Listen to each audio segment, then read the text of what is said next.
Ano mensahe ang kailangan marinig ng mga water signs, Cancer, Scorpio, and Pisces nowadays or within 1 week from now?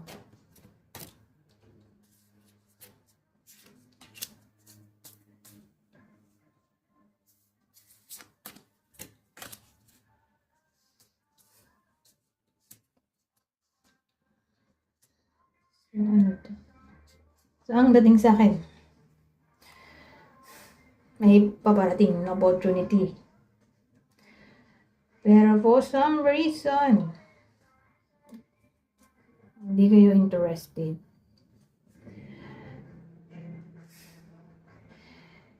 Iniisip ko kung bakit, pero may 7 Pentacles tayo. Siguro, ang reason ay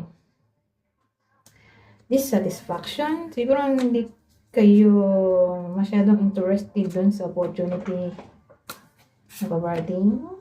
Kaya ganon.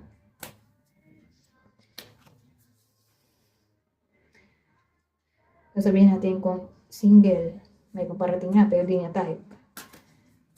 Kung trabaho, may paparating nga, pero hindi niya rin gusto yung trabaho na yun.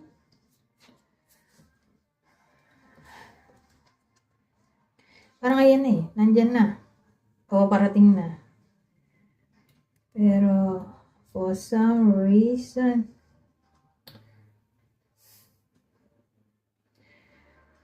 parang nagko-contemplate kayo dito.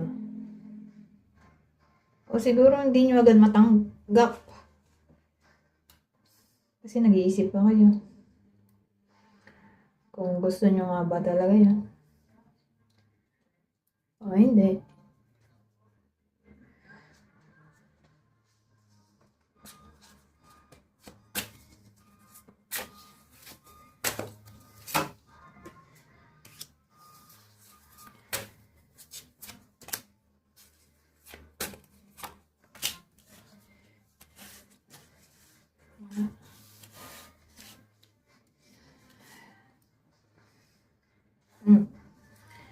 So dito, may Page of Pentacles tayo.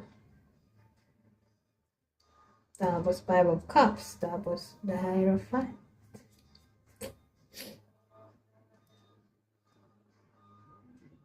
Yung iba sa inyo, di man lahat. Kaya may business sila. O may corporation, company. Pero mukhang nag-regret o magre-regret sila. For some reason. Sa kanilang magiging pasya. Magre-regret sila. Dahil may truth silang malalaman. Na sabihin natin may mas beta pa pala na approach. Parang hindi sila magiging masaya at magiging decision nila.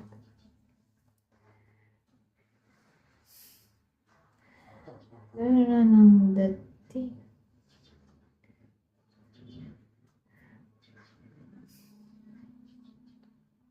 Kasi yung iba sa inyo, kung gano'n man ang situation, ay takot magkamali. Na-fix na yung utak nila sa tradition na yung palaging ginagawa, yung routine ba.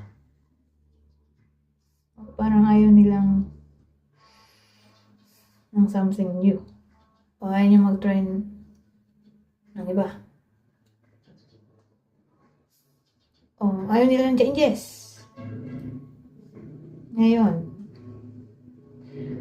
dahil di nga sila willing sa anything na may kinalaman sa changes, magre-regret sila.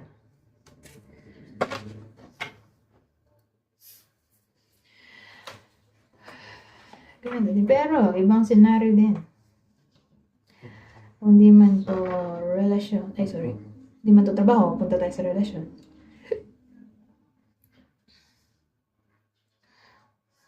Siguro applicable to sa mga kasal na. Magiging sad sila.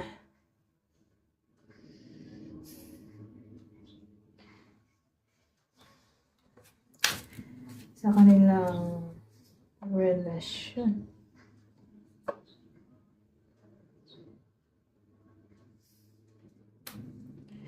Bakit kaya? Kasi may 5 of Cups tayo doon.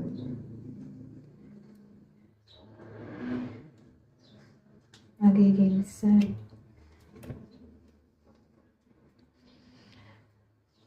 Siguro, ang reason ay may iba sa inyo na gusto mag-try ng something new. Kaya lang nga yung isa sa inyo ay ayaw. Ang pababago, parang bored na yung isa. Kaya masasad yung isa pa. Yung partner.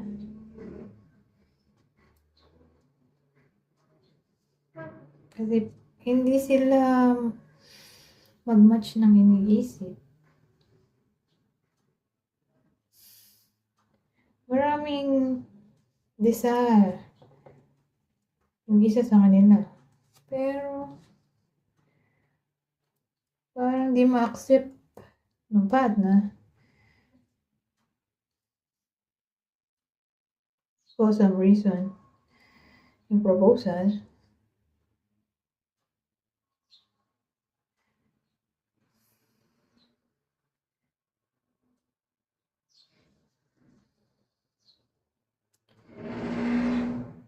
inisip ko kung to ay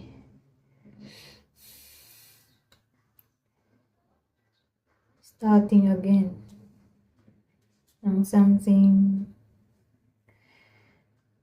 new and stable. Pero dito, parang sad. Tapos dito may chariot naman ta. Ay, chariot, ano ba to? Hierophant.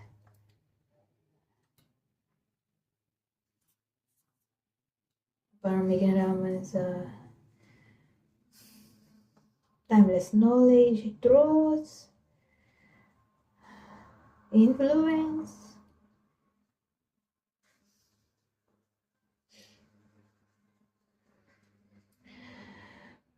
Tradition or belief.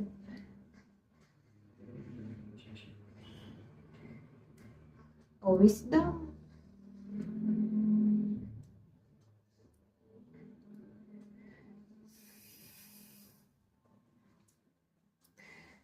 So,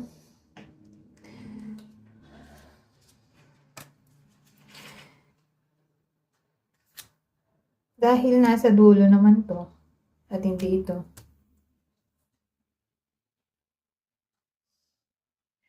baka sila pa rin in the end. Sabihin natin, naghihintay yung isa sa inyo ng apology, nasaktan, kaya disappointed dito. Tapos dito, pwede rin namang magkakaayos na sila ulit. May counseling na maaaring mangyari.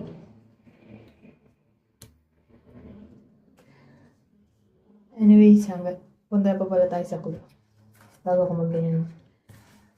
Bibigay ako ng 8 clue, pero masyado mag-pay attention dito dahil dagdagin pa wala ang mga to ang clue at pwedeng vice versa.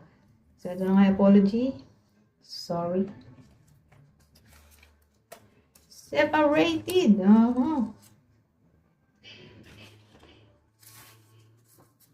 So, yung ba sa inyo ay separated? Ano tong close friend? So, kayo na mag-isip. Kung applicable ba sa inyo yan? Close friend. Ito nga, acquaintance eh. March. So, kung hindi memorable ang March, ay pay attention sa buwan na yan.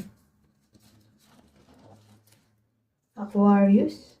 So, yung iba sa inyo ay nagdi-deal sa taong may Sun, Moon, Rising, Venus, Mars, or Jupiter sa bawat chart na nasa Aquarius.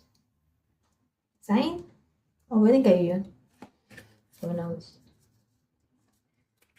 May braces ang ngipin.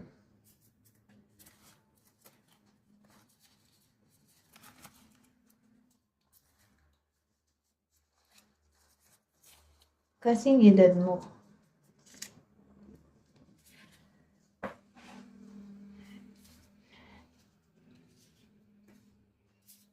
Anyways, hanggang dito na lang. Goodbye po na.